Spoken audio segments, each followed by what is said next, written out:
প্রত্যাশা সবাই ভালো আছেন। আজকে আমরা আমাদের পৌর আইনজীবী নিবন্ধন পরীক্ষার ষষ্ঠ ক্লাসে অংশগ্রহণ করতে যাচ্ছি। আমরা বিগত ক্লাসগুলোতে দেখে আসছি যে আসলে আয়কর আইন 2023 যে আলোচনা করা হয়েছে, সেখানে একজন ব্যক্তি যে আয়কর প্রদান করবেন সরকারকে বা সরকারি কোষাগারে, এই আয়কর আইন 2023 মেনটেন করেই তাকে করতে হবে। আয়কর আইন 2023-এ 7টি আয়ের কথা বলা হয়েছে। এর মধ্যে প্রথম যে আয়ের খাত সেটার নাম হচ্ছে চাকরি হইতে আয়। এরপর হচ্ছে বাড়া হইতে আয়। বাড়া হইতে আয় আবার দুই ধরনের হতে পারে।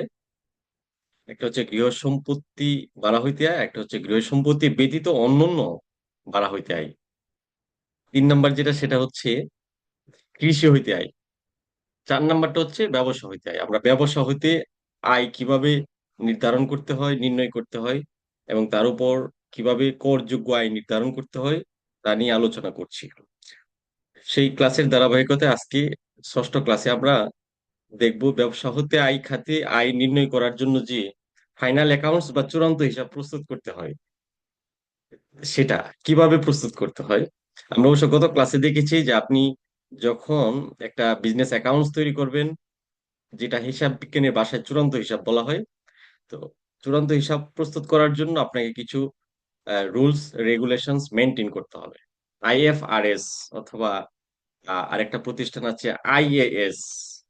এই দুইটা প্রতিষ্ঠানেই আহ, বিশ্বব্যাপী আন্তর্জাতিক মানের হিসাব সংরক্ষণ করার জন্য কিছু নিয়ম নীতি ইত্যাদি প্রতি বছরই আপডেট করে থাকে। আর চিরাচরিত কিছু নিয়ম কানুন রেস্ট্রিকশনস আগে থেকেই বিধি দেওয়া আছে, ওগুলা মেনটেন করে আমাদেরকে চূড়ান্ত হিসাব বা ফাইনাল অ্যাকাউন্টস তৈরি করতে হয়। এটা হতে পারে এক মালিকানা ব্যবসা প্রতিষ্ঠানের অ্যাকাউন্টস, হতে পারে অংশীদারি ব্যবসা প্রতিষ্ঠানের অ্যাকাউন্টস, কিংবা হতে পারে যে কোনো একটা কোম্পানির ব্যবসা প্রতিষ্ঠানের অ্যাকাউন্টস। তো অ্যাকাউন্টসটা তৈরি করার জন্য আপনাকে চূড়ান্ত হিসাব কিভাবে তৈরি করতে হয় সেটা জানতে হবে। এই ফর্মেটেই আপনার সকল ব্যবসা প্রতিষ্ঠানের হিসাব নিকাশ নির্ধারণ করা হয়। তো চূড়ান্ত হিসাবের মাধ্যমে সাধারণত ব্যবসা প্রতিষ্ঠানের অ্যাকাউন্টস কিভাবে তৈরি করতে হয় সেটা আমরা শিখি। আয়ের তো খাত আছে 7টা। এর মধ্যে বাকি যে খাতগুলা, অন্য কোনো খাতগুলার আসলে করযোগ্য আয় নির্ধারণের জন্য চূড়ান্ত হিসাব প্রস্তুত করার প্রয়োজন হয় না। চূড়ান্ত হিসাব প্রস্তুত করার প্রয়োজন হয় শুধুমাত্র ব্যবসা হতে আয়ের খাতে আয় নির্ধারণ করার জন্য। আমরা চূড়ান্ত হিসেবের কিছু ফরম্যাট গত ক্লাসে দেখেছিলাম। আজকে আমরা আমাদের ষষ্ঠ ক্লাসে তারই ধারাবাহিকতায় কিছু বিষয় দেখব।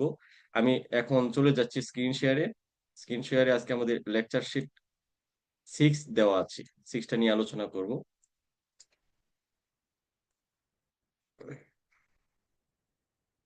লেকচার 6। গত ক্লাসে একটা বাড়ির কাজ দিয়েছিলাম, প্রত্যাশা করি সবাই বাড়ির কাজটা করেছেন, আর যারা করেননি তারা কিন্তু করে নেবেন।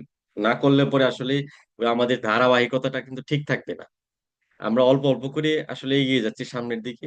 সব কয়টা বিষয় তো একসাথে পড়া সম্ভব না। আমাদের সিলেবাসটাতে আপনারা দেখবেন যে আসলে অনেকগুলা টপিকস নির্ধারণ করে দেওয়া আছে। এর মধ্যে আছে আয়কর আইন 2023, আছে অর্থ আইন 2024, উচ্চকর বিধিমালা 2024, এডিআর বিধিমালা 2024, আয়কর আইন ও আয়কর বিধিমালার যে আপনার বাস্তব প্রয়োগ, কিভাবে রিটার্ন প্রস্তুত করতে হয় সে সংক্রান্ত নির্দেশনাও দেওয়া আছে। সেখান থেকেও কোয়েশ্চেন হবে সরাসরি হিসাব বিজ্ঞান থেকে। ওখান থেকে আশা করা যাচ্ছে যে আপনার একটা চূড়ান্ত হিসাব আসতে পারে এই বছর।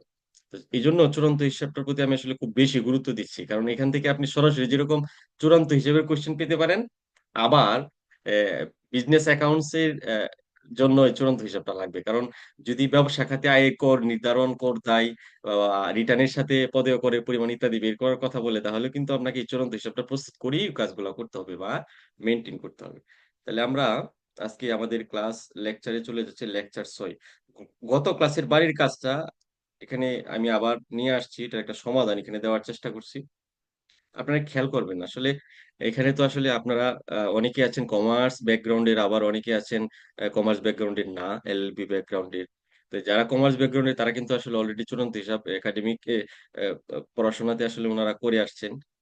আপনারা যথাযথভাবে এই জিনিসগুলা বুঝেন প্রত্যাশা করি। তারপরেও আমি এগুলা একটু রিভাইজ দিচ্ছি, যাতে আসলে এই আমাদের তো মূল বিষয় হচ্ছে আয়কর, আইনজীবী, সনদ প্রাপ্তিটা জন্য আসলে ওই সনদ প্রাপ্তিটা আপনি কিভাবে পেতে পারেন তার জন্য কিন্তু আমরা গুরুত্ব দিচ্ছি। আর এখানে আয়কর আইন, আয়কর আইনের মূল ফ্যাক্ট গুলাই এখানে চলে আসে, বারবার চলে আসে। কারণ আমরা আমাদের মূল টার্গেটটা তো হচ্ছে যে আয়কর আইনজীবী হয়ে কোনো প্রতিষ্ঠানের একজন অ্যাডভাইজার কিংবা কনসালটেন্ট হিসেবে কাজ করা, কিংবা ব্যক্তিগতভাবে মানুষের ইনকাম ট্যাক্স ফাইল গুলা তৈরি করা। তো সেটা যদি ব্যবসা ইনকামের আয় হয়, তাহলে কিন্তু আপনাকে এই চূড়ান্ত হিসাব প্রস্তুত করা ছাড়া ওই করযোগ্য আয় নির্ধারণ করতে পারবেন না, বা ওই ওই ব্যক্তি বা প্রতিষ্ঠানের আপনার করতে পারবেন না। আহ, আপনার ইনকাম ট্যাক্স ফাইলটা তৈরি করতে পারবেন না। এই জন্য এটার প্রতি কিন্তু গুরুত্ব দিতে হবে। যারা নন কমার্স ব্যাকগ্রাউন্ডের আছেন আপনারা, আহ, এটা এটা ভাবার কোনো অবকাশ নেই যে আপনি আসলে এই ছাড়া, চূড়ান্ত হিসাব প্রস্তুত করা ছাড়া ইনকাম ট্যাক্স ফাইল করার কোনো ওয়ে আছে কিনা সেটা সার্চিং করা। কারণ এই বিজনেস অ্যাকাউন্টসটাই যদি আপনি তৈরি করতে না পারেন, তাহলে কিন্তু দেখা যাবে যে আপনি ফাইলটাই তৈরি করতে পারবেন না। সো ওভারঅল যারা নন কমার্স ব্যাকগ্রাউন্ডের আছেন আপনাদের কিন্তু এই চূড়ান্ত হিসাবটা শিখতে হবে। এটা হতে পারে পুঙ্খানুপুঙ্খ না, তারপরেও আপনার এখন শিখতে হবে। কারণ হচ্ছে এটা সম্পর্কে ধারণা না থাকলে আপনি বিজনেস অ্যাকাউন্টটা তৈরি করতে পারবেন না। যাই হোক, আমরা আমাদের ক্লাসটাতে চলে যাচ্ছি, লেকচারটাতে। গত ক্লাসের বাড়ি কাজে হাসিব এন্ড কুংয়ের 30শে জুন 2012 তারিখে সমাপ্ত বছরের ক্রয় বিক্রয় হিসাব, ট্রেডিং অ্যাকাউন্ট, লাভ লোকসান হিসাব, প্রফিট এন্ড লস অ্যাকাউন্ট, আর 30শে জুন 2012 তারিখে উদ্ভূত ব্যালেন্স শিট তৈরি করুন, এই নির্দেশনাটা দেওয়া ছিল। এখানে একটা তথ্য দেওয়া আছে, তথ্যটা ক্লাসিফাইড তথ্য। অ্যাকাউন্টিং এর বেশ কয়েকটা ধাপ আছে, হিসাব চক্রের কিছু ধাপ থাকে। এর মধ্যে প্রথমত হয় যে আর্থিক লেনদেনটাকে প্রথমে চিহ্নিত করতে হয়। লেনদেনটাকে চিহ্নিত করার পরে সেটাকে দৈনিক বই বা যেটাকে জাবেদা বলা হয় সেখানে লিপিবদ্ধ করতে হয়। তারপর দৈনিক বই থেকে পাকা বই বা খতিয়ান লিপিবদ্ধ করতে হয়। খতিয়ান থেকে তথ্যগুলোকে ক্লাসিফাইড করে রেওয়ামিল তৈরি করা হয়। রেওয়ামিলের উপর ভিত্তি করে সাধারণত কি করা হয়, রেওয়ামিলের উপর ভিত্তি করেই চূড়ান্ত হিসাবটা প্রস্তুত করা হয়। তো এখানে যে তথ্যটা দেওয়া আছে এটা একটা রেওয়ামিল, যেটাকে ক্লাসিফাইড তথ্য বলা হয়। ক্লাসিফাইড তথ্য ছাড়াও কিন্তু অ্যাকাউন্টস তৈরি করার প্রয়োজন হতে পারে, সেটা অন্যভাবেই করতে হবে। এখন আমরা এই ক্লাসিফাইড তথ্যের উপর ভিত্তি করে কিভাবে চূড়ান্ত হিসাবটা প্রস্তুত করব? তো আমরা দেখে আসছি চূড়ান্ত হিসাবের প্রধান ধাপ হচ্ছে তিনটি। প্রথম হচ্ছে ক্রয় বিক্রয় হিসাব। ক্রয় বিক্রয় হিসাবটা যদি প্রস্তুত করতে চাই, আমরা আমাদের ফরম্যাটটাতে আলোচনা করে আসছি যে একটা ক্রয় বিক্রয় হিসেবের দুইটা সাইড থাকে। একটা সাইটের নাম হচ্ছে ডেবিট পার্শ্ব, একটা সাইটের নাম হচ্ছে ক্রেডিট পার্শ্ব। ডেবিট পার্শ্বে সরাসরি ভাবে কোন কোন আইটেম বা এন্ট্রি গুলো আসতে পারে, এর মধ্যে প্রথম যে এন্ট্রিটা এখানে কোশ্চেনে দেওয়া আছে, প্রারম্ভিক মজুত। মজুত পণ্য 1 জুলাই 2011, অর্থাৎ 2011 সালের 1 জুলাই একটা হিসাবকাল শুরু হয়েছে এই প্রতিষ্ঠানটার। আর এখানে যে ক্লাসিফাইড তথ্যগুলো দেওয়া আছে সে অনুযায়ী 1 জুলাই 2011 সালের যে মজুত পণ্য সেটাই হচ্ছে এই অ্যাকাউন্টস এর জন্য, এই বিজনেস অ্যাকাউন্টস এর জন্য আপনার প্রারম্ভিক মজুত পণ্য। তাহলে আমরা প্রথমেই প্রারম্ভিক মজুত পণ্য এখানে নিয়ে আসলাম 2,36,800 টাকা। খেয়াল করেন, 2,36,800 টাকা। তাহলে 2,36,800 টাকা যদি এখানে দেওয়া থাকে, সেটাকে প্রথমে বসাইতে হবে এই যে দেখেন ক্রয় বিক্রয় হিসেবে। তাহলে এটা আমরা কিভাবে বসাইলাম? এটা কিন্তু আমাদের আসলে এই আমাদের ফরম্যাটটা মুখস্থ, আমার মুখস্থ, আপনারা মুখস্থ করতে হবে। ক্রয় বিক্রয় হিসেবে ডেবিট পার্শ্বে কোন কোন আইটেম গুলা বসে, এর মধ্যে একটা আইটেম নাম হচ্ছে প্রারম্ভিক মজুত পণ্য। এই প্রারম্ভিক মজুত পণ্যটা যদি এই তথ্যে দেওয়া থাকে বা কোশ্চেনে দেওয়া থাকে, এখানে প্রথমে আপনাকে বসাইতে হবে। এরপরে যে আইটেমটা বসাইতে হবে সেটা হচ্ছে ক্রয়। ক্রয়ের পরিমাণ মানে সারা বছর ধরে যত পরিমাণ ক্রয় করা হয়েছে সেই ফিগারটা এখানে ইনার কলামে বসালাম। এটার সাথে সম্পৃক্ত থাকতে পারে ক্রয় ফেরত বা বহির ফেরত। আপনি বাহির থেকে কোনো একটা পণ্য ক্রয় করে আপনার প্রতিষ্ঠানে আনেন, সেটাকে ফেরত দিতে যদি চান আপনি ফেরত দিতে পারবেন, বিশেষ কারণগুলোতে ফেরত দেওয়ার প্রয়োজন হয়। যেমন এমন হতে পারে যে আপনি 1 লক্ষ টাকার পণ্যদ্রব্য কিনে নিয়ে আসছেন বিক্রয় করার জন্য, তো এখানে দেখা গেছে যে আপনার 10,000 টাকার পণ্যদ্রব্য আপনার নষ্ট। কমিটমেন্ট অনুযায়ী আপনি সেই পণ্যটা পাননি, তখন আপনি কি করেন? ও পণ্যটা ফেরত দিয়ে দেন, কারণ এইগুলো তো আপনি বিক্রি করতে পারবেন না বা বিক্রি করে লাভ করতে পারবেন না। হ্যাঁ, সেই ভিত্তিতে কিন্তু আসলে ফেরত দেন। এটাকে বলা হয় বহির ফেরত। বহির ফেরতের আরেকটা নাম হচ্ছে ক্রয় ফেরত। এই টার্মটা কিন্তু একটু মুখস্থ রাখবেন আপনারা। বহির ফেরতের আরেক নাম হচ্ছে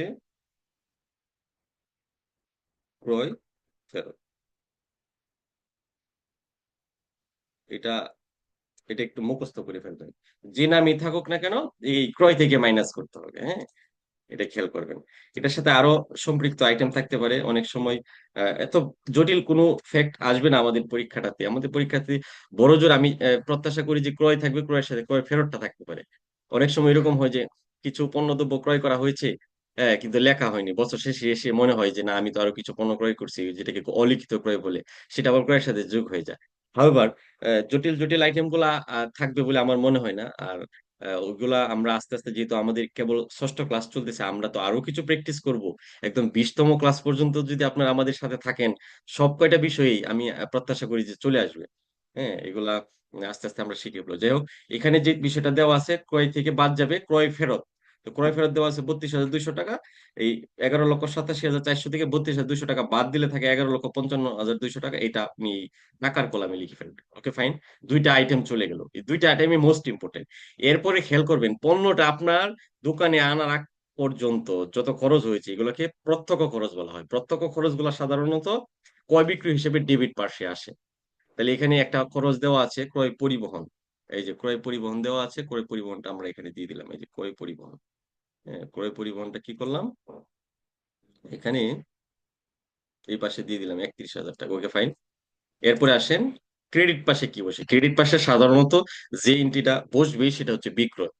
আরেকটা এন্ট্রি হইতে পারে সমাপনী মজুত। এই ক্লাসিফাইড তথ্যগুলাতে সমাপনী মজুত নাই, তাহলে আমার ওইটা নিয়ে টেনশন করার দরকার নেই। এখানে শুধু আহ, কি আসবে? ক্রেডিট পাশে বিক্রয় আসবে। বিক্রয় সারা বছরে যত বিক্রয় করছেন, তাহলে বিক্রয়ের সাথে সংশ্লিষ্ট থাকতে পারে বিক্রয় ফেরত। আপনি বিক্রয় করার পরে কিছু পণ্য দেখা গেছে যে ক্রেতা পছন্দ হয়নি, বা আপনার কমিটমেন্ট অনুযায়ী ক্রেতা পায়নি। ক্রেতা অনেক সময় বিক্রয় করার পরেও আপনাকে ফেরত দিয়ে দিতে পারে। এই টার্মস এন্ড কন্ডিশনে যদি আপনি পণ্যটা বিক্রয় করে থাকেন, পণ্যটা কিন্তু উনি ফেরত দিতে পারে। ফেরতটা আপনাকে রিসিভ করতে হবে। আপনি যদি বলেন যে না, আপনার টার্মস এন্ড কন্ডিশন অনুযায়ী যদি থাকে যে পণ্য আহ, আহ, ইয়া ফেরত নেওয়া হবে, বা ওই আপনি যে শর্ত অনুযায়ী পণ্যটা ওনার কাছে বিক্রি করলেন সেই অর্থ অনুযায়ী যদি না থাকে, তাহলে ব্যবসায়িক নীতি নৈতিকতার ভিতরে থেকে কিন্তু আপনাকে বিজনেস করতে হবে। তাহলে ফেরত দিলে পরে ফেরতটা আপনাকে রাখতে হবে। আর এই ফেরতটা কিন্তু বিক্রয় থেকে বাদ যাবে।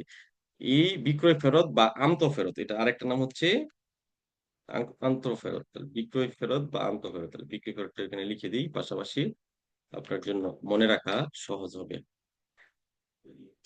আমাদের কোয়েশ্চেন টার্মটাতে অবশ্য একটা নাম ইউজ করা থাকবে, আপনাকে বুঝে নিতে হবে। এখানে কি লেখা আছে দেখেন, এখানে কিন্তু আন্ত ফেরত লেখা আছে। তা আন্ত ফেরত যে বিক্রয় ফেরত, এটা আপনাকে জানতে হবে।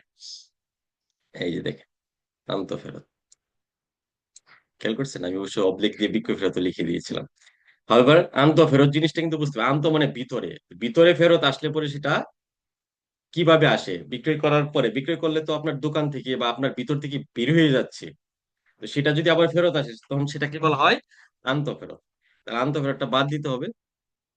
এখানে যদি সমাপনী মজুত পণ্য থাকতো, তাহলে আবার এখানে আমরা লিখতাম সমাপনী মজুত পণ্য মানে হচ্ছে অবিকৃত কিছু পণ্য যেটা এখনো বিক্রি করা হয়নি, সামনের বছর আবার সেটা হয়ে যাবে প্রারম্ভিক মজুত পণ্য। তাহলে এখানে আপনি এভাবে এন্ট্রি গুলা বসানোর পরে দুই পাঁচটা যোগ করবেন। দুই পাশে যে পাঁচটা বেশি, এই পাঁচটা আগে যোগ করবেন। আপাত দৃষ্টিতে আপনি যদি অনেকগুলো এন্ট্রি থাকে দেখে বুঝবেন না যে কোন পাঁচটায় বেশি। তা আমার কাছে মনে হচ্ছে এই পাঁচটায় বেশি, 18, ক্রেডিট পাঁচটা, 18,39,500 টাকা।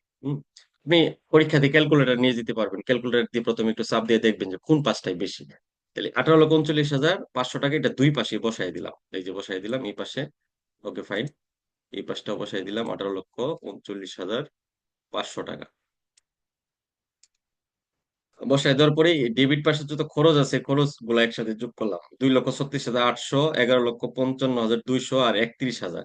এই তিনটা আইটেমের যোগফল, এটা হচ্ছে খরচ। এটা এই 18,39,500 থেকে যদি বাদ দিই, যে গ্যাপটা সৃষ্টি হবে, গ্যাপটা যদি ডেবিট পাশে সৃষ্টি হয়, এটা হবে মোট আয়। আর যদি এরকম হয় যে আপনার ডেবিট পাশটা বড়, তো প্রথমে ডেবিট পাশে যে ফিগারটা, এটা দুই পাশে বসায় দিবেন। তো ক্রেডিট পাশে যে গ্যাপটা সৃষ্টি হবে, এটা হচ্ছে মোট ক্ষতি। তাহলে যেরকম মোট আয় হতে পারে ব্যবসা প্রতিষ্ঠানে, আবার মোট ক্ষতি হতে পারে।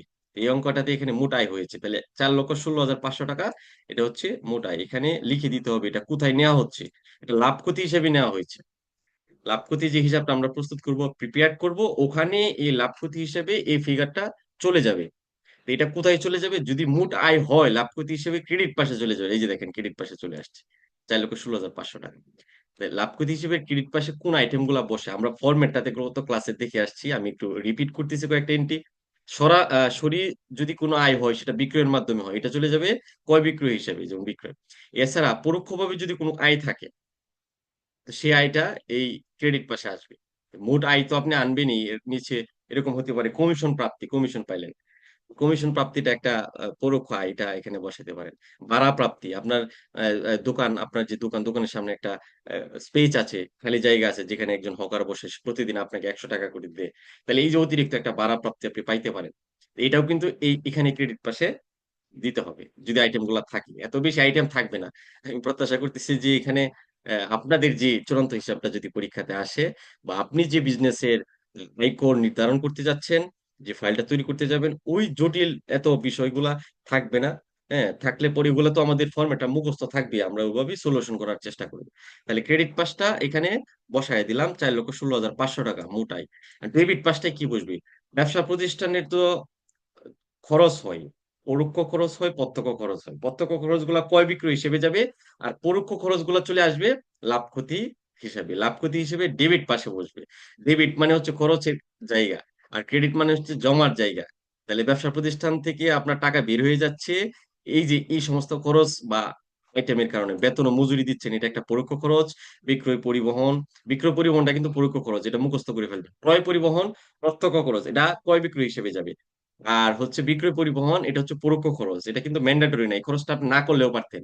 একজন ক্লায়েন্টকে, কনজিউমারকে অতিরিক্ত সেবা প্রদান করার জন্য আপনি কমিটমেন্ট দিয়ে থাকেন অনেক সময় যে আমি আমার, তুমি যে পণ্যটা কিনতে যাচ্ছ সেটা আমি একদম তোমার বাড়িতে পৌঁছায় দিয়ে আসবো। এই যে একটা কমিটমেন্ট রক্ষা করতে গিয়ে অনেক সময় পরোক্ষ বিভিন্ন খরচ করতে হয় ক্লায়েন্টকে সন্তুষ্ট রাখার জন্য। এই পরোক্ষ খরচগুলো কিন্তু এই ডেবিট পাশে চলে আসবে। ডেবিট পাশে যে খরচের খাতগুলো, এগুলো একসাথে যোগ করবেন।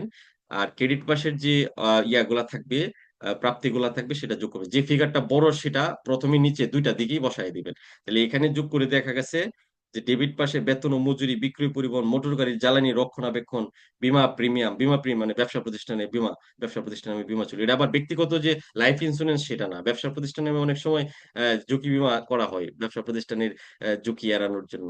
হ্যাঁ, কিংবা অগ্নি বীমা করা হয়।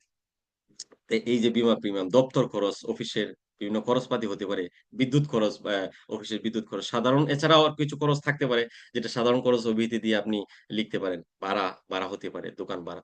এই যে খরচগুলো যোগ করার পরে আমি দেখলাম এই পাঁচটা বেশি, 5,80,000 টাকা। তাহলে এই পাঁচটা আমি আগে বসাই দিলাম, দুইটা বাসি। খেয়াল করেন, এখানেও বসালাম, এখানেও বসালাম। তাহলে গ্যাপটা সৃষ্টি হলো কোন পাশে? গ্যাপটা সৃষ্টি হলো আপনার ক্রেডিট পাশে। ক্রেডিট পাশে যদি গ্যাপ সৃষ্টি হয় তাহলে এটা কিন্তু নিট ক্ষতি। এই গ্যাপটা যদি সৃষ্টি হইতো ডেবিট পাশে, তাহলে এটা কিন্তু নিট আয় হইতো, যেটার উপরে আপনি ট্যাক্স গণনা করতে পারতেন। এখন তো ওই ভদ্রলোকের নিট ক্ষতি হয়ে গেছে। নিট ক্ষতি হতে পারে, নিট ক্ষতি হইলে পরে ট্যাক্সের বিষয়টা কি হবে? ট্যাক্সের বিষয়টা মানে ওনার এখানে ট্যাক্স আসবে না। এই ক্ষতিটা সামনের বছর নিয়ে আবার খরচের জায়গায় বসাবেন। সামনের বছর নিয়ে আবার এটাকে সমন্বয় করা যাবে, অসুবিধা নেই।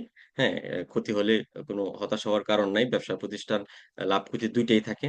যদি নিট ক্ষতি হয় তাহলে আর ট্যাক্স ক্যালকুলেশন করে ট্যাক্স বের করার সুযোগ বা সম্ভাবনা বা দরকার নেই। তখন আপনি এখানেই শেষ। ব্যবসা আপনি রিটার্ন লিখে দিবেন নিট ক্ষতি এত টাকা। হ্যাঁ, এখানে আর ট্যাক্স ক্যালকুলেশন করতে হবে না।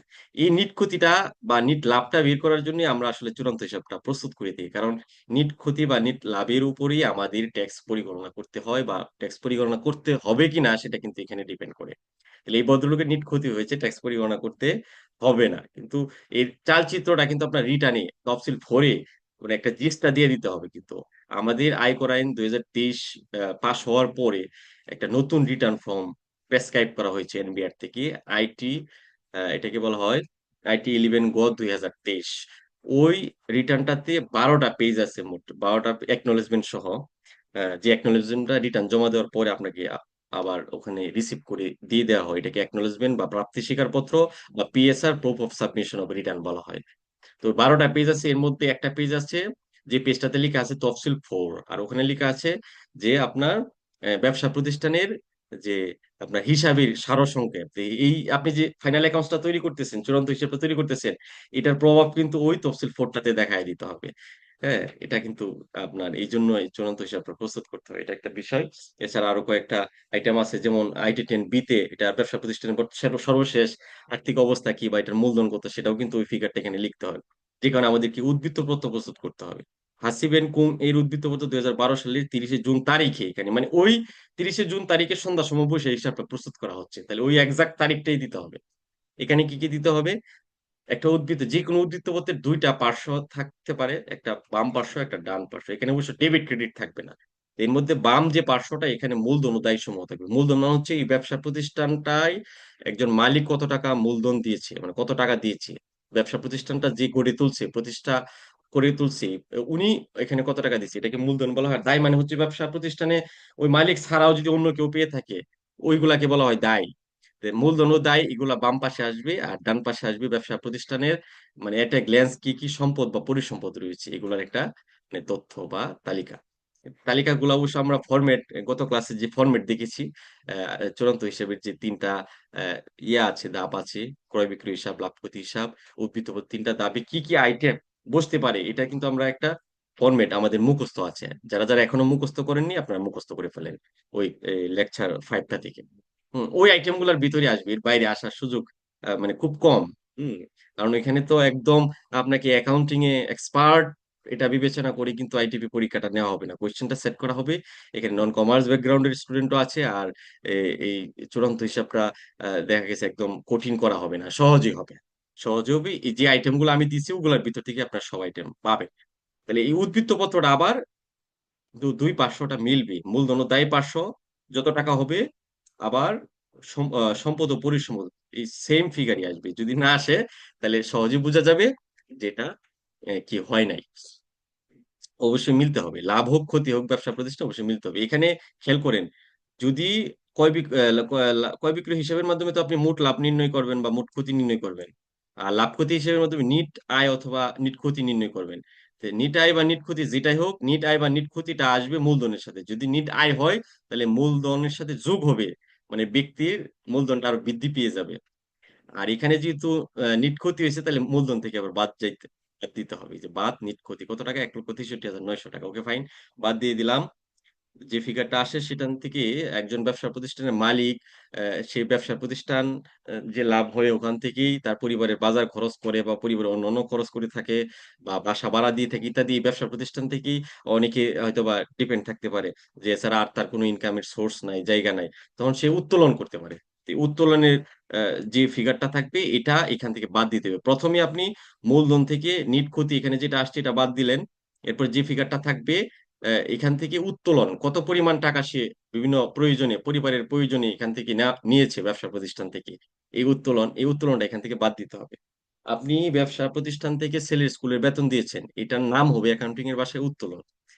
আপনি এক ব্যবসা প্রতিষ্ঠান থেকে টাকা নিয়ে বাজার করেছেন বাসার জন্য, এটার নাম হবে উত্তোলন। যে নামই থাকুক না কেন, এক এক কথায় আপনি উত্তোলন হিসেবে এটা ট্রিট করবেন, মূলধন কমিয়ে দিবেন।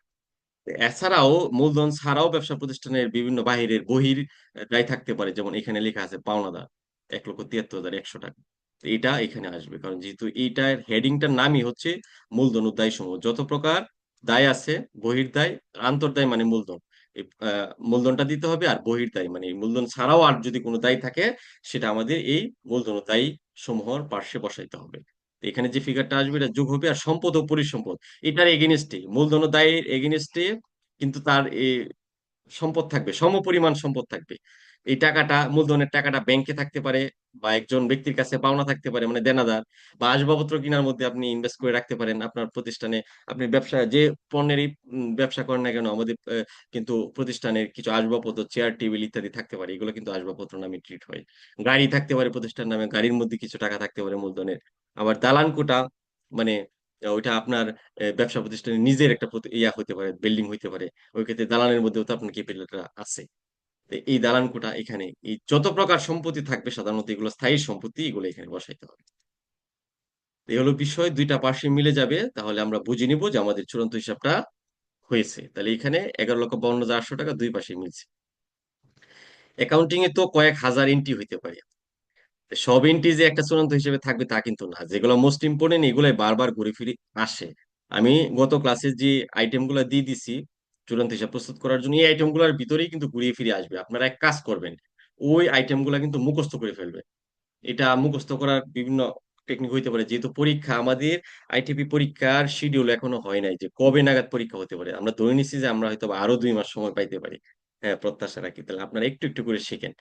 আপনারা ওই আইটেম গুলা, হ্যাঁ, বাসায় ডাইনিং টেবিলের সামনে, উম, কিংবা আপনি যেখানে বসে খুব বেশি সময় ব্যয় করেন ওখানে আপনি পিন করে টানিয়ে রাখতে পারেন, অথবা লিখে, কলম দিয়ে লিখে জানিয়ে রাখতে পারেন, যাতে আপনার সহজে আপনার চোখে পড়ে, দেখলে পরে আপনি হয়তো দুই একটা আইটেম করে প্রতিনিয়ত এইভাবে মুখস্থ করে যাবেন। এটা আপনার জন্য শেখার একটা কৌশল হতে পারে। হ্যাঁ, সব কয়টা বিষয়ের প্রতি তো আসলে কোয়েশ্চেনের সব কয়টা বিষয়ের প্রতি সমান গুরুত্ব দেওয়া যায় না বা দেওয়া যাবে না। যেগুলো মোস্ট ইম্পোর্টেন্ট এগুলো আপনাকে আত্মস্থ করে ফেলতে হবে। তাহলে চূড়ান্ত হিসেবের কোন, কোন আইটেম আ কোথায় বসে, কোনটা ক্রয় বিক্রয় হিসেবে বসে, কোনটা লাভ ক্ষতি হিসেবে বসে, কোনটা উদ্বৃত্ত পত্রে বসে। এই আইটেমগুলো আপনাকে জানা থাকতে হবে, মুখস্থ থাকতে হবে। তাহলে পরীক্ষাতে যে আইটেমগুলাই থাকুক, এই আইটেমগুলাই দেওয়া থাকবে। এগুলো থেকে আপনি জাস্ট আলাদা, আলাদা করে বিভিন্ন জায়গায় বসাবেন, যোগ-বিয়োগ করে কম বেশি নির্ধারণ করবেন। মোট আয় হয়ে যাবে অথবা মোট ক্ষতি হবে।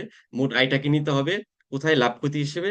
লাভ ক্ষতি হিসেবে গিয়ে নিট আয় হতে পারে, আবার নিট ক্ষতি হতে পারে। এই নিট আয় অথবা নিট ক্ষতিটা চলে যাবে আবার কোথায়? উদ্বৃত্ত পত্রের আপনার মূলধনের সাথে। যদি নিট আয় হয় মূলধনের সাথে যোগ হবে, আর যদি নিট ক্ষতি হয় মূলধন থেকে বাদ যাবে। এই যে একটা একটা রিলেশন আছে, ৩ টা স্টেটমেন্টের সাথেই একটা একটার সাথে রিলেশন আছে। এই রিলেশনটা আপনাকে বুঝতে হবে। পাশাপাশি আরো অতিরিক্ত যে আইটেমগুলো যেখানে যেটা বসানোর দরকার এটা বসাবেন। যোগ বিয়োগ করবেন। প্রত্যাশা করি যে আপনাদের অঙ্কটা মিলে যাবে। আর অঙ্কটা মিললে ফুল মার্কস পাওয়ার সুযোগ আছে। এমনও হতে পারে যদি শুধু ক্রয় বিক্রয় হয়েছে তাহলে ক্রয় বিক্রয়ের একটা আলাদা মার্কস থাকবে। এটা আপনি পেয়ে যাবেন। হ্যাঁ? লাভ ক্ষতি হয় নাই তাহলে এটার জন্য কাটা যাবে। আর স্বাভাবিকভাবে যদি আপনি ক্রয় বিক্রয়টা না মিলাইতে পারেন তাহলে কিন্তু লাভ ক্ষতিটাও মিলবে না। লাভ ক্ষতিটা না মিলাইতে পারলে আবার দেখা যাবে আপনি উদ্ধৃত করতে বা ব্যালেন্স শিট যেটা ওইটাও মিলাইতে পারবেন না। এজন্য মনোযোগের সহিত অঙ্কগুলা কিন্তু পরীক্ষা হলে করতে হবে। আপনি ক্যালকুলেটর নিতে পারবেন। ক্যালকুলেটর নেওয়ার আ আ জন্য কোনো বিধি নাই বা নিষেধ নাই। সো ঘাবড়ানোর কিছু নাই। টাকার ফিগার যেটাই থাকুক আপনি ক্যালকুলেটরে হিসাব করতে পারবেন। এজন্য ঠান্ডা মাথায় কিছু প্র্যাকটিস করতে হবে। আমি এখানে আরো কিছু প্র্যাকটিস দিয়ে দিয়েছি। দেখেন বাড়ির কাজ ২। বাড়ির কাজ ২ এ বলা আছে যে জনাব জুয়েল আহমেদ ঢাকার ওয়াইজগাটির একজন ফল ব্যবসায়ী। তিনি স্থানীয় বাজার থেকে ফল-ফলাদি সংগ্রহ করে বিক্রয় করে থাকেন।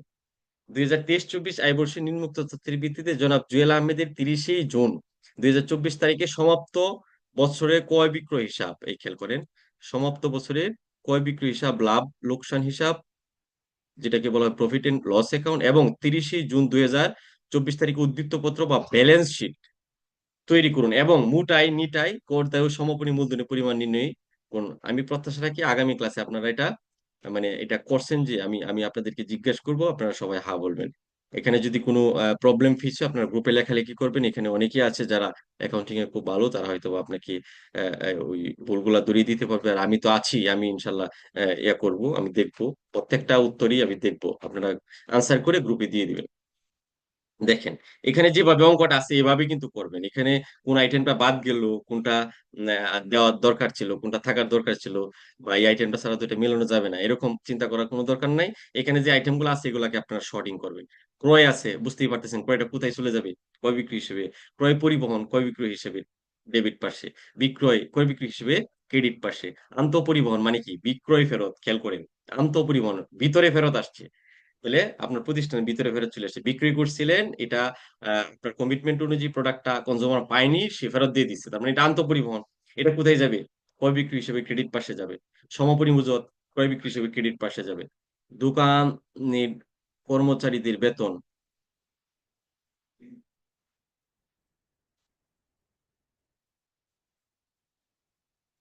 ৩,৫০,০০০ টাকা কোথায় যাবে? ক্রয় বিক্রি হিসেবে ডেবিট পাশে যাবে। এভাবে আইটেম গুলো আপনাকে আইডেন্টিফাই করতে হবে। এটা হচ্ছে বাড়ির কাজ ২।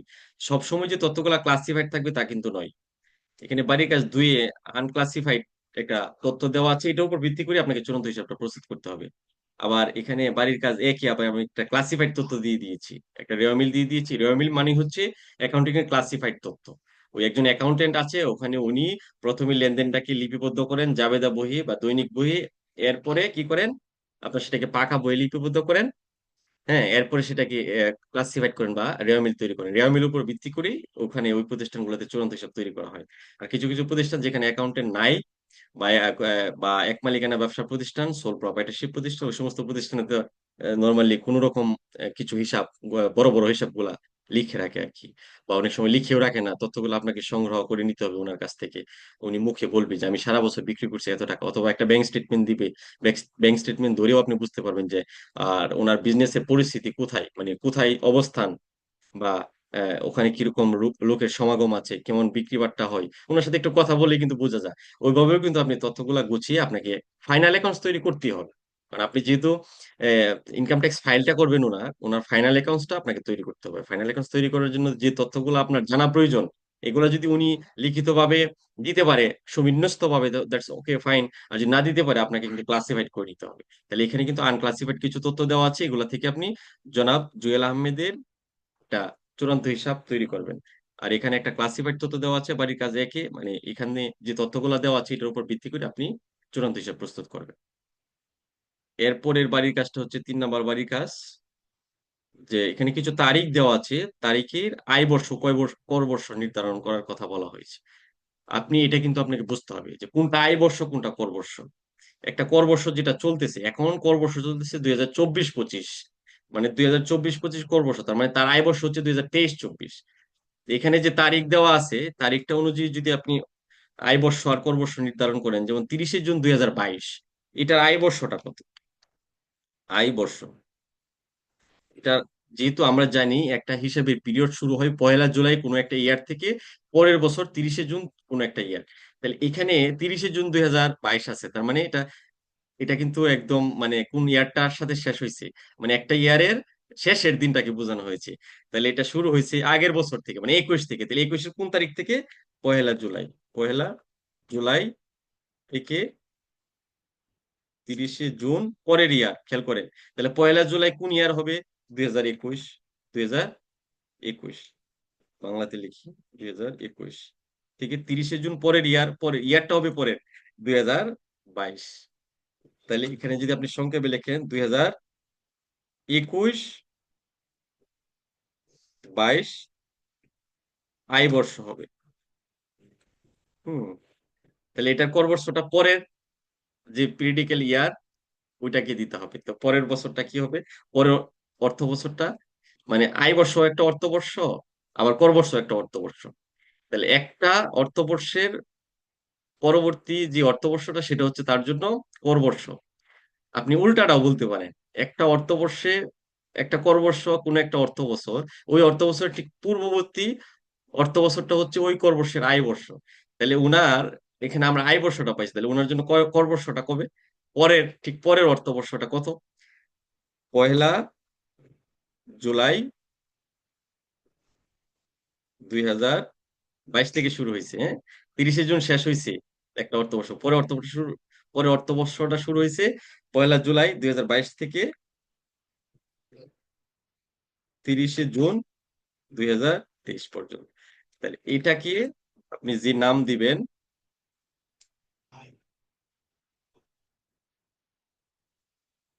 সংক্ষেপে যেটাকে ডাকা হয় 2022-23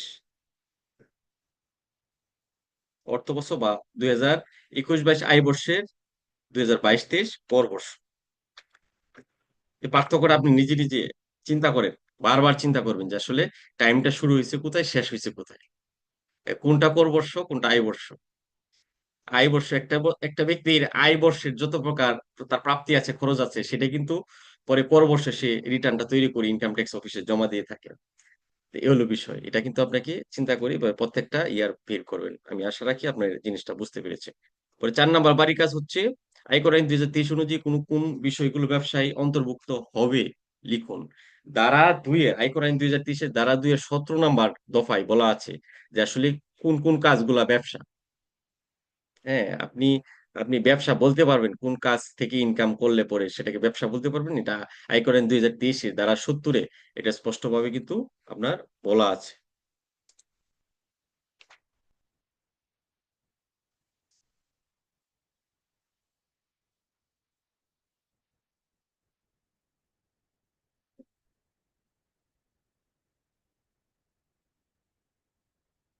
তো এরপরে আসুন, এখানে আমরা দেখি বাড়ির কাজ 5-এ কি বলা আছে, যে আয়কর আইন 2023 অনুযায়ী ব্যবসা হইতে আয় কোনগুলো কি কি, মানে কোনগুলা ব্যবসা হইতে আয় হবে, এটা আয়কর আইন 2023-এর 45 ধারায় কিন্তু বলা আছে, মানে 6-7টার মতো বলা আছে, বিষয় বলা আছে যে এখান থেকে যদি আপনি কোনো কিছু পান, এই মারফত পান, তাহলে সেটা ব্যবসা হতে আয় হবে। এগুলো একটু মুখস্থ রাখতে হবে, এটা পরীক্ষাতে 5 নম্বরের জন্য কিন্তু আসবে, ইম্পর্টেন্ট। 6 নাম্বার বাড়ির কাজটা মোস্ট ইম্পর্টেন্ট, পরীক্ষাতে এটা আসবে, কোশ্চেনটা পাস করে দিলাম। যে আয় করেন 2023 অনুযায়ী ব্যবসা হতে আয় গণনার ক্ষেত্রে অনুমোদনযোগ্য সাধারণ বিয়োজন সমূহ, মানে কোনগুলো আপনি বাদ দিতে পারবেন খেয়াল করে। ওই যে লাভ ক্ষতি হিসাব দেখে আসছি না আমরা, ওখানে ওই যে খরচগুলা বসে ডেবিট পাশে, ওগুলাকে সাধারণ খরচ বলা হয়। তো কোন খরচগুলো আপনি নিতে পারবেন, এটা কিন্তু ধারা 49 বলা আছে। যেমন বেতনটা আপনি নিতে পারবেন, এটা একটা খরচ হতে পারে। এটা যে খরচ, এটা আমরা কোথায় শিখছি? এটা তো অ্যাকাউন্টিং এর ট্রামে শিখে আসছি যে এটা একটা খরচ। তো এরকম আর কি কি খরচ আপনি নিতে পারবেন, ওখানে 22টা খরচের কথা বলা আছে, 22টা খরচ একদম টুটস্থ করে ফেলবেন। এই প্রশ্নটা কিন্তু 10 মার্কসের জন্য রিটেনে আসবে। এবং এটা কিন্তু মুখস্থ থাকলে আপনার ওই যে চূড়ান্ত হিসাবের যে লাভ ক্ষতি হিসাবের ডেবিট পাশে যে খরচগুলা বসে, এই খরচগুলাই কিন্তু বসে ঘুরে ফিরে। হ্যাঁ, তো এই খরচগুলা কিন্তু আপনি 22টা খরচ মুখস্থ করে ফেলবেন। এটা মোস্ট ইম্পর্টেন্ট একটা কোয়েশ্চেন। পরের কোয়েশ্চেন হচ্ছে বাড়ির কাজ 7, আয় করেন 2023 দ্বারা 55। দ্বারা 55-তে কি বলা আছে? যে একটা খরচ কতটুকু পরিমাণ নেওয়া যাবে, লিমিট দেওয়া আছে বা টার্মস দেওয়া আছে, কন্ডিশন। একটা খরচের ক্ষেত্রে টার্মস বা কন্ডিশন দেওয়া আছে। যেমন আপ্যায়ন খরচ আপনি একটা নিট আয়ের, একটা ব্যবসা প্রতিষ্ঠানের বা একটা কোম্পানির নিট আয়ের কতটুকু, কত পার্সেন্ট পর্যন্ত নিতে পারবেন, কোন ধরনের প্রতিষ্ঠানে কত পার্সেন্ট নেওয়া যাবে, এই বিষয়গুলো দ্বারা 55-তে লেখা আছে। 55 ধারাটা কিন্তু তুলনামূলক কম্পারেটিভলি ব্যাপক আলোচনা। তো এখানে যদি এই কোয়েশ্চেনটা আসে, এইভাবে আসতে পারে যে আয়কর আইন 2023-এর দ্বারা 55 সম্পর্কে লিখুন। অথবা বিশেষ দুই একটা দফা বিষয়ে বলে দিবি যে আপ্যায়ন খরচ আপনি কত পার্সেন্ট পর্যন্ত নিতে পারবেন নিট আয়ের অথবা টার্ন ওভারের। এরকম ব্রিফ কোয়েশ্চেনও আসতে পারে। এই জন্য দ্বারা 55টা খুব ভালোভাবে আপনারা বারবার পড়বেন, এখান থেকে বিষয়গুলো পয়েন্টগুলো একটু মনে রাখার চেষ্টা করবেন। তাহলে আগামী ক্লাসে বাড়ির কাজগুলা করবেন প্রত্যাশা রাখি। আজকে আমরা আরেকটা আয়ের খাত দেখবো। আমরা জানি আয়ের খাত 7টা, এর মধ্যে যে আপনার পঞ্চম আয়ের খাত, সেটার নাম হচ্ছে মূলধনী আয়। মূলধনী আয় বলতে কি বোঝানো হয়? মূলধনী আয় খেয়াল করেন। মূলধনী আয় মানে হচ্ছে, এখানে লেখা আছে মূলধনী আয় জিনিসটা কি, দ্বারা 57-তে মূলধনী পরিসম্পদে, মানে মূলধনী পরিসম্পদ বলতে বোঝানো হয় একটা সম্পদ যেটা 1 বছরের একটা হিসাবকালের বেশি সময় সে বেনিফিট দেয়। এটাকে মূলধনী সম্পদ বলা হয় অ্যাকাউন্টিং এর ভাষায়। অ্যাকাউন্টিং এর ভাষায় যেটাই বলা হোক না কেন, আমাদের আয়কর আইন 2023-এর ভাষায় মূলধনীটা একটু ভিন্ন। কারণ এখানে দেখেন, এখানে পড়লেই বোঝা যাচ্ছে মূলধনী পরিসম্পদে মূলধনী আয়টা কখন হবে। একটা মূলধনী পরিসম্পদ যখন আপনি মালিকানা হস্তান্তর করবেন, একজনের কাছ থেকে আরেকজনের কাছে চলে যাবে, তার ভোগ সত্ত্ব চলে যাবে, তার ওই মালিকানা হস্তান্তর হয়ে যাবে, পসেশন চেঞ্জ হয়ে যাবে। তখন সেটাকে মূলধনী হস্তান্তর বলা হয়। আর এই মূলধনী হস্তান্তরের কারণে যদি কোনো লাভ হয়ে থাকে, সেটাকে মূলধনী আয় বলা হয়। আপনি যে কোনো পণ্য বিক্রি করতে পারেন, সেটা তো মূলধনী আয় না। আপনি যদি একটা একটা একটা একটা পরিসম্পদের, একটা সম্পদের, যে সম্পদটা সাধারণত স্থায়ী সম্পদ হয়ে থাকে, ওই সম্পদটা যদি আপনি মালিকানা হস্তান্তর করেন, আর মালিকানা হস্তান্তর করার কারণে যদি আপনি কোনো লাভ পান, মুনাফা পান বা আয় পান, সেটাকে মূলধনী আয় বলা হয়। এখন এখানে একটা শর্ত আছে, বলছে যে ইন্টারন্যাশনাল অ্যাকাউন্টিং স্ট্যান্ডার্ডস আইএএস বা international financial reporting standards IFRS, এই দুইটা প্রতিষ্ঠান আসলে পৃথিবীব্যাপী কিভাবে হিসাব নিকাশ করতে হবে ব্যবসা প্রতিষ্ঠানের অর্থে, এই এই দুইটা প্রতিষ্ঠান আসলে কিছু নিয়ম দিয়ে থাকে, ওরা মনিটরিং করে। তো ওই আইএফআরএস অনুযায়ী আসলে মূলধনী সম্পদ অনেক কিছু হতে পারে। যেমন আমি একটা উদাহরণ দিই, একটা একটা স্কুলে একটা স্কুলে যে ছেলেমেয়েরা, স্টুডেন্টরা প্রতি বছর ভর্তি হয়, ভর্তি ফিটা কিন্তু ওই স্কুলের জন্য একটা মূলধনী আয়। খেয়াল করেন, ওই মূলধনী আয়টা এখানে আলোচনা করা হয় না, এটা শর্ত দিয়ে না করে দিছি। শর্ত দিয়ে বলছে যে মালিকানা হস্তান্তর হইতে হবে। আবার আপনি ধরেন একটা ক্লাব চলে ডোনেটের মাধ্যমে, ক্লাবের জন্য ডোনেট বা ডোনেশন বা অনুদানই হচ্ছে ক্লাবের জন্য মূলধনী আয়। কিন্তু এখানে আয়কর আইনের মূলধনী আয়টা কি? আয়কর আইনের মূলধনী আয় হচ্ছে এরকম কোন সম্পদ যেটা মালিকানা হস্তান্তর হবে। আপনি অনুদানের মাধ্যমে কি মালিকানা হস্তান্তর হয়? হয় না কিন্তু। তাহলে আইএফআরএস অনুযায়ী ওই অনুদানটা একটা মূলধনী আয় হলেও আয়কর আইন অনুযায়ী সেটা মূলধনী আয় না। আয়কর আইন অনুযায়ী মূলধনী আয় হচ্ছে স্থায়ী সম্পদ, যে সম্পদগুলোর মালিকানা হস্তান্তরের মাধ্যমে লাভ বা মুনাফা যদি পাওয়া যায়, সেগুলোকে মূলধনী আয় বলে। মূলধনী সম্পদ মানে কি, এটা আপনি একটু খেয়াল করেন।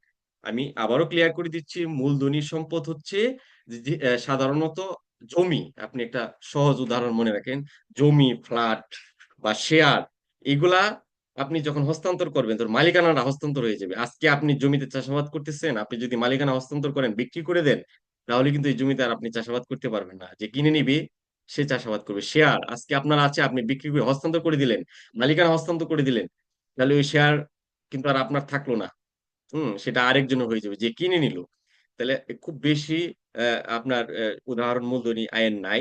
আয়কর আইন ২০২৩-এ কয়েকটা উদাহরণ আছে। কি, কি মূলধনী আয়, এটার একটা লিস্ট আমি অবশ্যই এখানে দিয়ে দিছি বা এদের বৈশিষ্ট্য। এই যে দাঁড়ান, মূলধনী আয়ের বৈশিষ্ট্যটা পাশাপাশি আমরা দেখে ফেলি সংজ্ঞার সাথে, তাহলে সহজ হবে।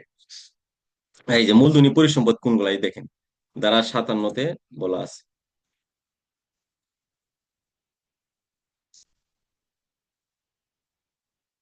মূলধনী পরিসম্পদ না?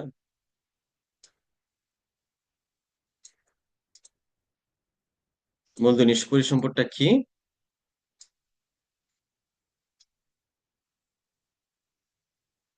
ধারা ৫৭-তে বলা আছে, দেখেন, মূলধনী পরিসম্পদ অর্থ কোনো করদাতা কর্তৃক ধারণকৃত যে কোনো প্রকৃতির বা ধরনের সম্পত্তি, যেটা করদাতা ধারণ করে আছে একটা সম্পদ। এক নাম্বার। দুই নাম্বার হচ্ছে কোনো ব্যবসা বা উদ্যোগ, একটা ব্যবসা প্রতিষ্ঠান হইতে পারে, ব্যবসা প্রতিষ্ঠানের মালিক আপনি। তাহলে এই ব্যবসাটা আপনার জন্য একটা মূলধন। খেয়াল করেন, টোটাল ব্যবসাটা মূলধনী সম্পদ। আবার হতে পারে কোনো শেয়ার বা স্টক, এই তিনটা জিনিস। এই তিনটা জিনিসকে বলা হয় মূলধনী পরিসম্পদ। এগুলো হস্তান্তর করে যখন আপনি কোনো লাভ পাবেন, সেটাকে বলা হবে মূলধনী আয়।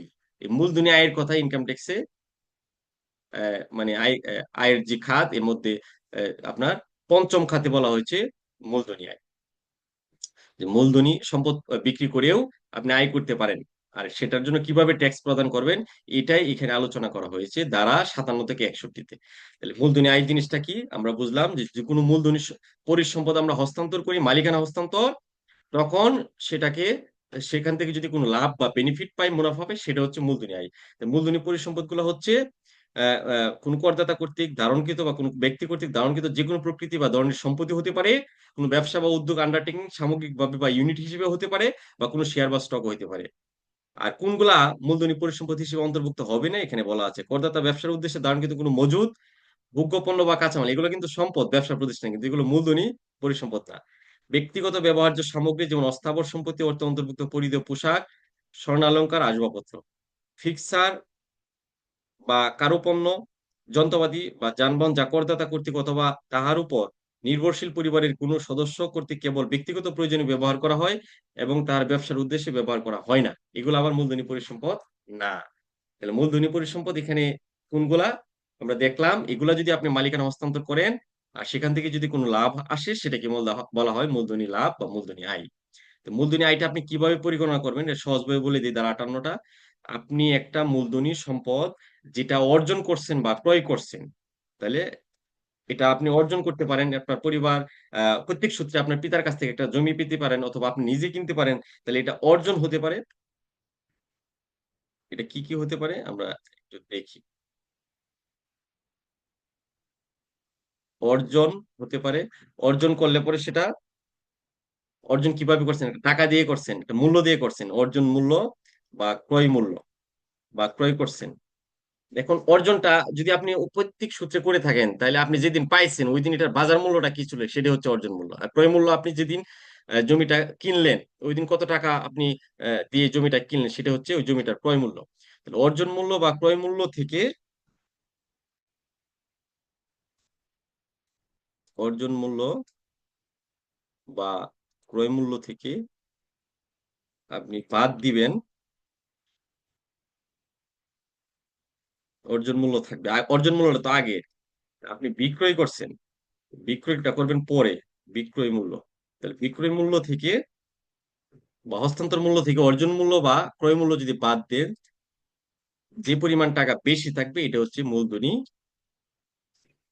আয়। মানে এটাই এভাবে পরিগণনা করতে হয়।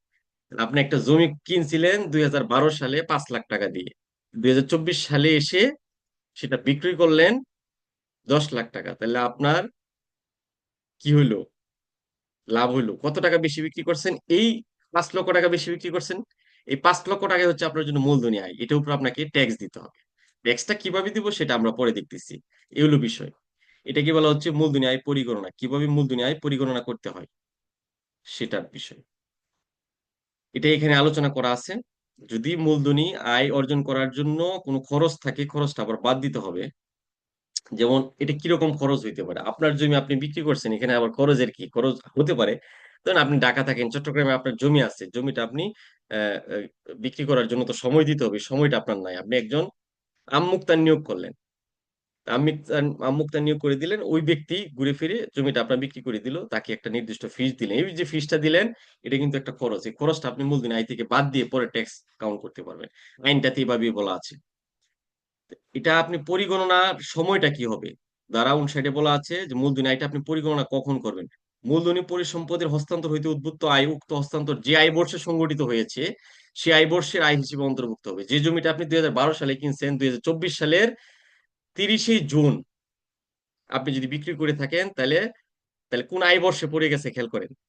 2023-24 আয় বর্ষে পড়ে গেছে, আপনাকে 2024-25 পর বর্ষের রিটার্নে আপনাকে এই মূলধনী আয়টা প্রদর্শন করে দিতে হবে। যদি প্রদর্শন না করেন, তাহলে আপনার রিটার্নটা মানে সঠিকভাবে হয় নাই, আপনার মূলধনী আয় পরিগণনার সময়টা ঠিক নাই, এক্ষেত্রে আপনার ফাইলটা অডিটে পড়ে যাবে, আপনি অনেক হ্যাসেলে পড়ে যাবেন। তো এই জন্য আপনাকে তারিখ দেখে কিন্তু ওই দলিলটা, সাবকাবলার দলিল আপনি কিনতে পারেন, বিক্রয় করতে পারেন। তাহলে এই মূলধনী আয়ের ক্ষেত্রে তো আপনি বিক্রয় করলেন, বিক্রয় করার দলিলটা কত তারিখ সংগঠিত হয়েছে বা কত তারিখ রেজিস্ট্রি করা হয়েছে, ওই তারিখ অনুযায়ী সংশ্লিষ্ট আয় বর্ষে আপনাকে এই মূলধনী আয়টা দেখাইতে হবে। মূলধনী আয় নির্ণয়ের ক্ষেত্রে কিছু বিয়োজনের সীমাবদ্ধতা আছে, যে কি কি বিয়োজন করা যাবে না। উৎসকর্তন করা হয় এরকম কোনো ব্যয় যদি থাকে, সেটা আপনি যদি উৎসকর্তন ছাড়াই ব্যয়টা করে থাকেন, ওই যে আম মুক্তার নিয়োগ করছিলেন, ওনাকে যে লিগেল ফি বা আইনি ফিটা দিয়েছেন 5 লক্ষ টাকা, আপনি ধরেন একটা ফি দিলেন, আপনি একটা কোম্পানি, আপনি একটা জমি বিক্রয় করার জন্য আম মুক্তার নিয়োগ করলেন, তাকে 2 লক্ষ টাকা ফিস দিলেন। তাহলে 2 লক্ষ টাকা ফিসের এগেনিস্টে কিন্তু তার টিডিএস কাটার কথা। আয়কর আইন 2023-এর অংশ 7 অনুযায়ী, অংশ 7-এর বিধান অনুযায়ী যদি কোনো কোম্পানি কোনো ব্যয় করে থাকে, তাহলে এটাও তো একটা আইনি খরচ। আইনি খরচ যদি কোনো ব্যয় করে থাকে, ব্যয়ের এগেনিস্টে তাকে প্রত্যেকবারে টিডিএস কাটতে হবে, এটার বাধ্যবাধকতা রয়েছে। এই যে যদি আপনি টিডিএসটা না কাটেন, তাহলে কিন্তু আপনি মূলধন আয় থেকে খরচটা বাদ দিতে পারবেন না, এই কথাটা এখানে বলে দিয়েছে। এরপরে আসেন ধারা 61-তে কি বলা আছে। ধারা 61-তে বলা আরো কিছু বিষয় বলে দিচ্ছে এখানে। এই বিষয়গুলা আয়কর আইন 2023-এ আপনার আহ, নতুন ভাবে অ্যাড করা হয়েছে। আগে আগে মানে বিষয়টা এত জটিল ছিল না, এখানে কিছু কথা নিয়ে আসা হয়েছে। দেখেন 1 নম্বরে কি বলছে।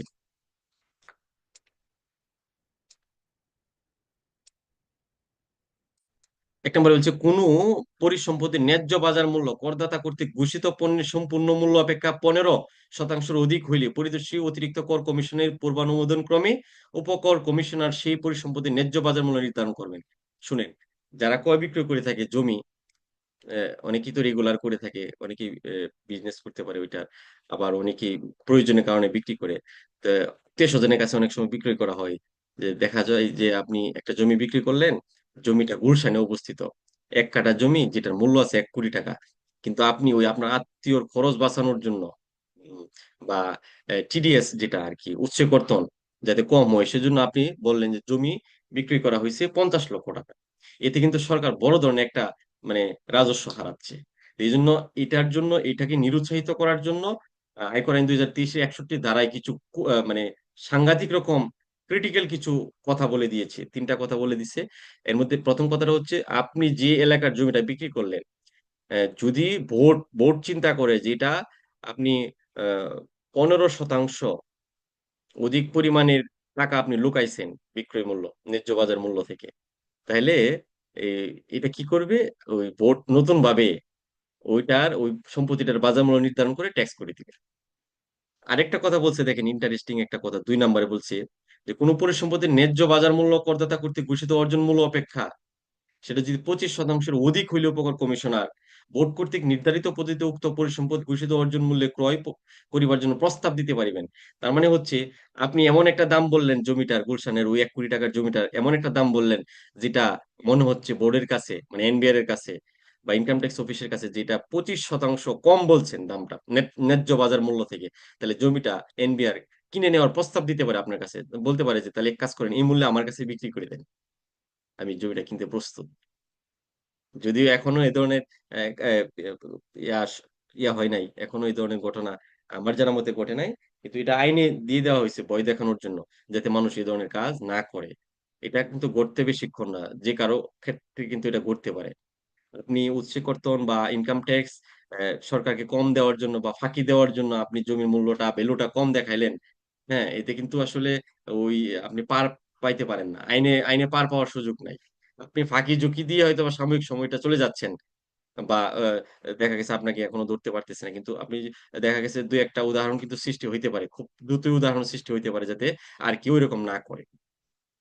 3 নম্বরে বলা আছে কি, কোম্পানি আইন 1994 সনে 18 নং আইনের অধীন প্রতিষ্ঠিত কোনো নতুন কোম্পানির নিকট কোনো অংশীদারি ফার্মের সকল পরিসম্পদ হস্তান্তরের ফলে মূলধনী আয় উদ্বুদ্ধ হইলে তা করমুক্ত থাকিবে যদি সকল পরিসম্পদের হস্তান্তরের বিনিময় মূল্য নতুন কোম্পানি ইকুইটিতে বিনিয়োগ করে। মানে হচ্ছে একটা ফার্ম ভেঙে একটা কোম্পানি হলো, একটা পুরাতন কোম্পানি ভেঙে নতুন কোম্পানি হলো, তাহলে কি ওই আগের যে কোম্পানি বা আগের যে ফার্মের যে সয় সম্পত্তি গুলা ছিল, যেগুলো স্থায়ী সম্পদ মূলধনী সম্পদ, এটা নতুন কোম্পানির নামে চলে গেল, নতুন করে একটা ভ্যালু ধরা হইলো। হ্যাঁ, তাহলে এই যে এটা নতুন করে কি হইলো, ভ্যালু ধরা হইলো, এটার জন্য যে ধরেন 5 লক্ষ টাকার একটা সম্পত্তি নতুন কোম্পানিতে সেটাকে 6 লক্ষ টাকা ভ্যালু করে নেওয়া হইলো, ইকুইটিতে নেওয়া হলো, যোগ করা হইলো ওই সম্পদের, ওই প্রতিষ্ঠানের সম্পদ হিসেবে। তখন এখানে যে মূলধনী একটা অতিরিক্ত আয় সৃষ্টি হইলো বা প্রফিট বা আয়ের সৃষ্টি হইলো, এটার উপর আবার ট্যাক্স দিতে হবে না। হুম, এটা করমুক্ত। আপনি যত ইচ্ছা তত ধরে নতুন কোম্পানিতে সেটা যোগ করতে পারবেন। এই কথাটা এখানে বলা হয়েছে। এখানে এরপরে দেওয়া আছে যে মূলধনী পরিসম্পদ গুলো কোনগুলা, এগুলো আমরা আগেই দেখলাম। এখন আমরা দেখবো এই মূলধনী পরিসম্পদের ট্যাক্সটা কিভাবে ক্যালকুলেশন করা হয়। মূলধনী পরিসম্পদের ট্যাক্স ক্যালকুলেশন করা হয় আয়কর আইন 2023-এর সপ্তম তফসিল অনুযায়ী। সপ্তম তফসিলে বলা আছে যে যদি কোনো কোম্পানি অথবা তহবিল বা ট্রাস্ট, এই 3 ধরনের প্রতিষ্ঠান হয়, আর তাদের কোনো মূলধনী আয় হয়, তাহলে তাদেরকে 15% ফ্ল্যাট রেটে, এটাকে স্ল্যাব রেটে 3.5 লক্ষ বাদ দিলেন, এরপরে 1 লক্ষ, এভাবে হিসাব করা যাবে না। তো মূলধনী আয়টা টোটাল কত হয়েছে, 5 লক্ষ সম্পদ 10 লক্ষ বিক্রি হচ্ছে, 5 লাখের উপরে সরাসরি 15% হারে যে ট্যাক্স আসে ওটা দিতে হবে। তো 5 লাখের উপরে 15% কত হয়, 75,000 টাকা, 75,000 টাকা ট্যাক্স দিতে হবে। এটা কি বলা হয়েছে, এটাই বলা হয়েছে এখানে সপ্তম তফসিলে স্পষ্টভাবে বলে দিছে, এবং এটা এখনো কার্যকর। আর কোম্পানি তহবিল ট্রাস্ট ব্যতীত অন্যান্য যদি কোনো ব্যক্তি থাকে, ওদের ক্ষেত্রে ট্যাক্সটা কিভাবে ক্যালকুলেশন হবে। ওদের ক্ষেত্রে এই মূলধনী পরিসম্পদটা অর্জন করার অনধিক 5 বছরের ভিতরে যদি আবার হস্তান্তর হয়ে যায়, হস্তান্তর হওয়ার পরে যে মূলধনী আয় বা লাভ হয়, এই লাভের উপর নিয়মিত হারে ট্যাক্স ক্যালকুলেশন করতে হবে। তাহলে এখানে কোম্পানি তহবিল ট্রাস্ট ব্যতীত অন্য যারা আছে, এটা এওপি হতে পারে, অ্যাসোসিয়েশন অফ পারসনস হতে পারে, বা এখানে ফার্ম হতে পারে। খেয়াল করেন, ফার্মের কথা কিন্তু বলা নাই, তাহলে ফার্মের ক্ষেত্রে কিন্তু নিয়মিত হারে ট্যাক্স পরিগণনা করতে হবে। নিয়মিত হারে ট্যাক্স পরিগণনা মানে ওই যে স্ল্যাব রেটে ট্যাক্স পরিগণনা আর কি।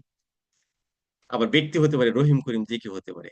তাহলে সে যদি 5 বছরের ভিতরে সম্পত্তিটা বিক্রি করে কোনো মূলধনী আয় করে অর্জন করে, তাহলে তাকে নিয়মিত হারে ট্যাক্স প্রদান করতে হবে। আরেকটা কথা বলে দিছে, সেটা যদি 5 বছরের বেশি হয়, তাহলে সরাসরি ফ্ল্যাট রেটে 15% হারে ট্যাক্স দিতে হবে।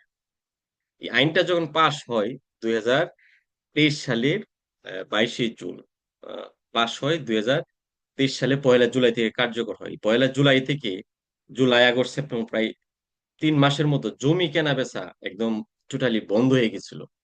সরকার আহ, এটার জন্য চাপে পড়ে গেছিল, বিতর্কের মুখে পড়ে গেছিল যে একজন ব্যক্তি তার একটা পৈতৃক সম্পত্তি পাইছে, পৈতৃক সম্পত্তির দলিলে মূল্য আছে, আহ, ধরেন কম টাকা, 50,000 টাকা, কিন্তু আজকে 2024 সালে আইসা বা 2023 সালে আইসা যেটা বিক্রি করতেছে প্রায় 20 লক্ষ টাকা। তাহলে প্রচুর পরিমাণ টাকা সেখানে মূলধনী আয় বাবদ পাইলো। এটার উপরে যদি তাকে 15% হারে ট্যাক্স দিতে হয়, তাহলে কিন্তু মানুষ জমি আর বিক্রি করতে যাবে না।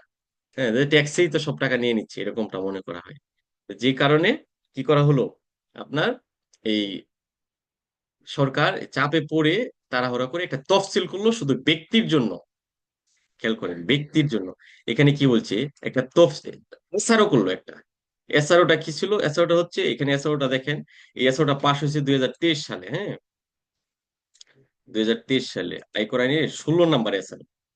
এই যে দেখেন, আয়কর 16, খেয়াল করছেন, এটা মনে রাখবেন।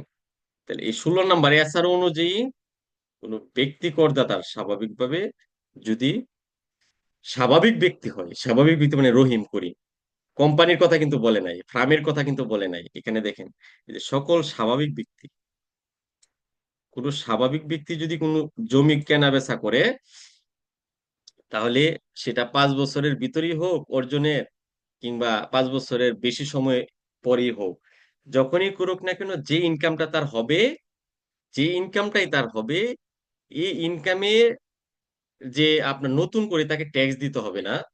আয়কর আইন 2023-এর 125 ধারার অধীন উচ্চ কর্তন করে কেটে রাখা হয়। যখন জমিটা রেজিস্ট্রি করা হয়, আপনি যখন বিক্রি করলেন কারো কাছে, তখন একটা মানে আয়কর বা উচ্চকর দিতে হয়। উচ্চকরের পে অর্ডার দিতে হয় বা চালান দিতে হয়। দেওয়ার পরে কিন্তু যে নিবন্ধক রেজিস্ট্রেশন, আপনার রেজিস্ট্রেশন অ্যাক্ট 1908 অনুযায়ী যে নিবন্ধনের বিধিবিধান আছে, সে অনুযায়ী কিন্তু এই আয়করটা দেওয়ার পরে একজন নিবন্ধক আপনার জমিটা রেজিস্ট্রি করবে বা দলিল করে দিবে, এর আগে কিন্তু দিবে না। তাহলে 125 ধারার অধীন উচ্চ কর্তন আপনাকে দিতে হয়। এটা আবার বিভিন্ন এলাকায় বিভিন্ন রেট হয়।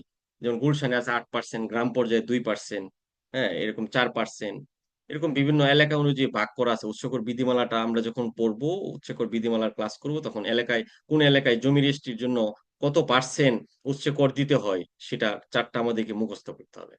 তাহলে এটা বলে দিচ্ছে যে আপনি যখন স্বাভাবিক ব্যক্তি যদি কোনো জমি বিক্রয় করে, তখন ওই বিক্রি করার সময় জমিটা যখন রেজিস্ট্রি করা হবে, রেজিস্ট্রির সময় 125 দ্বারা ট্যাক্স কাটতে হয়। ওই ট্যাক্সটা উচ্চ কর্তন বলা হয়। তা একজন ব্যক্তি যখনই জমি বিক্রি করে কিছু টাকা লাভ করবে, সেই লাভটা যখন ইনকাম ট্যাক্স ফাইলে ইনক্লুড করবে, তখন তাকে আর নতুন করে ট্যাক্স দিতে হবে না। ওখানে ওই উৎস কর্তন হিসেবে যে টাকাটা সে রেজিস্ট্রি করার সময় দিল, ওইটাই তার জন্য চূড়ান্ত কর দেয়। মানে এরপরে নতুন করে আর কোনো, সে যত টাকা ইনকাম করে মানে মূলধনী আয় তার থাকুক না কেন, 5 লাখ টাকার জমি আপনার 2 কোটি টাকা বিক্রি করছে, মানে উচ্চ কর্তন কাটা আছে নির্দিষ্ট একটা রেটে, 4% হারে উচ্চ কর্তন করা আছে। হ্যাঁ, 4% হারে ধরেন আপনার 2 কোটি টাকার 4% কত হয়? 2 কোটি টাকার 4% যে পরিমাণ টাকা হয়, ধরেন 2 কোটি টাকা 4% হইলো প্রায় 8 লক্ষ টাকা।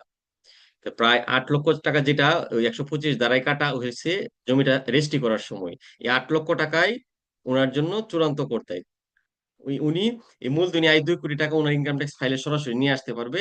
কারণ হচ্ছে তার এগেনিস্টে 8 লক্ষ টাকা উচ্চ কর্তন করা আছে। তাকে এই 2 কোটি টাকার উপর স্ল্যাব রেটে বা 15% হারে ট্যাক্স দেওয়ার দরকার নাই। এই এসআরওটা এটাই বলে দিছে। এটা দেওয়ার পরে আবার জমি ক্রয় বিক্রয় শুরু হয়েছে।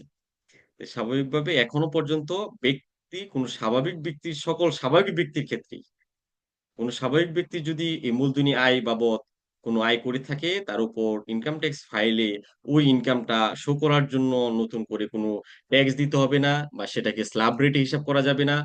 জমি রেজিস্ট্রি করার সময় উচ্চ কর্তন বাবদ যে টাকাটা কাটা আছে, সেটাই তার জন্য চূড়ান্ত কর দায়। তো চূড়ান্ত কর দায়ের কথা কিন্তু আয়কর আইনে কোথাও বলা নাই।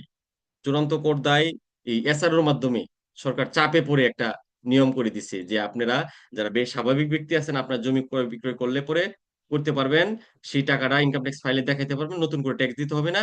রেজিস্ট্রি করার সময় যে পরিমাণ টাকা কেটে রাখা হয়, সেটি আপনার জন্য চূড়ান্ত কর দায়।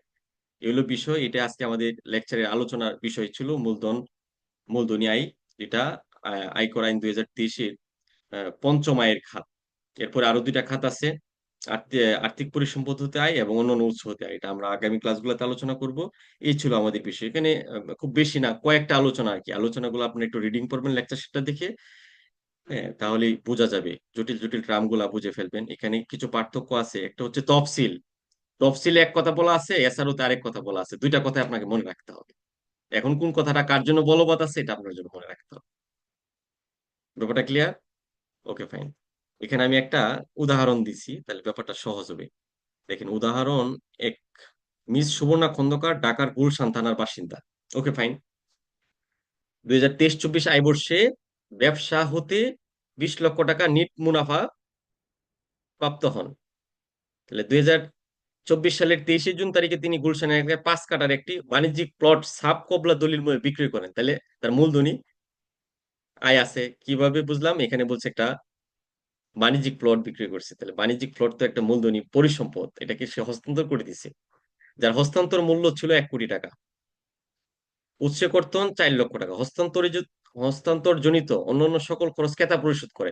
তাহলে তার মানে তার কোনো খরচ নাই, মূলধন আয় থেকে খরচ বাদ দিতে পারবে। উক্ত প্লট তিনি তার পিতার নিকট হতে 21শে জানুয়ারি 2017 খ্রিস্টাব্দে হেবামূলে প্রাপ্ত হন। তাহলে জমিটা সে তার বাপের কাছ থেকে পেয়েছে হেবামূলে। দলিলে জমির মূল্য হিসেবে 25 লাখ টাকার উল্লেখ রয়েছে। তাহলে জমিটা বিক্রি করছে 1 কোটি, জমিটার অর্জন মূল্য হচ্ছে 25 লক্ষ, তাহলে লাভ হয়েছে তার 75 লক্ষ টাকা। Okay fine. যেটার এগেনিস্টে কাটা আছে 4 লক্ষ টাকা। Okay fine. করদাতার অন্য কোনো প্রকার আইনি করদাতা 2024-25 করবর্ষের মোট আয়, কর পরিগণনা, পদেয় কর, রিটার্নের সাথে আয়করের পরিমাণ নির্ণয় করুন। তাহলে আমরা প্রথমে মোট আয় দেখি, তার একটা আয় আছে ব্যবসা খাতে আয়। তাহলে ব্যবসা হতে নিট আয় সরাসরি এখানে বলা আছে 20 লাখ। ওকে ফাইন, দিলাম। আর মূলধনী আয় হচ্ছে কত? জমিটার অর্জন মূল্য 25 লাখ, বিক্রি করছে 1 কোটি, তাহলে মূলধনী আয় কত? 75 লাখ। তাহলে মূলধনী আয় 75 লাখ, আর ব্যবসা হতে নিট আয় 20 লাখ, তাহলে 20 লাখ আর 75 লাখ দাঁড়াইলো কত? 95 লক্ষ টাকা। তাহলে 95 লক্ষ টাকা হচ্ছে তার মোটাই। এটা হলো এই যে ক নাম্বারের উত্তর যেটা লেখা ছিল, মোটাই। মোটাই আমরা পাই গেছি। এরপরে আসেন খ নম্বরে কর পরিগণনা। কর পরিগণনা তো আপনার মূলধনী আয়ের জন্য করার দরকার নেই, শুধু করতে হবে ব্যবসা খাতে যে আয়টা, এটার জন্য কর পরিগণনা করতে হবে। কারণ মূলধনী আয়ের জন্য তো যে ট্যাক্সটা কাটা আছে টিডিএস হিসেবে 4 লক্ষ টাকা এখানে বলা আছে, এটা মানে পরিগণনা হয়ে গেছে তাহলে, তাই না?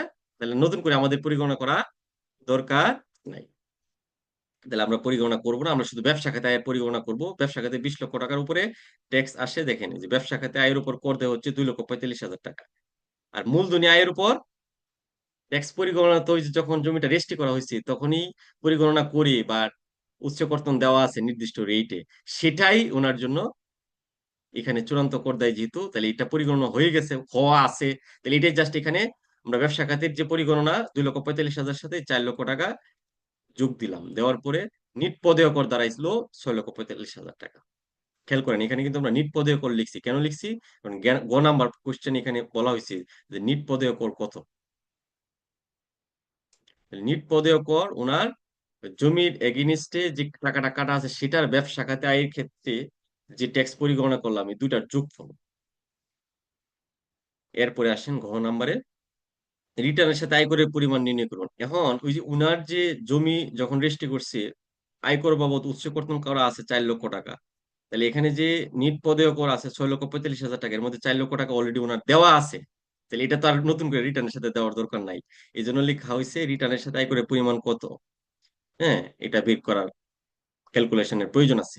তাহলে নিট পদেয় করের পরিমাণ 6,45,000 টাকা। রিটা বাদ উৎসে কর বা জমি রেজিস্ট্রেশন কালে দেওয়া আছে কত? 4 লক্ষ টাকা, বাদ দিলে থাকে কত? 2,45,000 টাকা। এটা হচ্ছে রিটার্নের সাথে আয়করের পরিমাণ।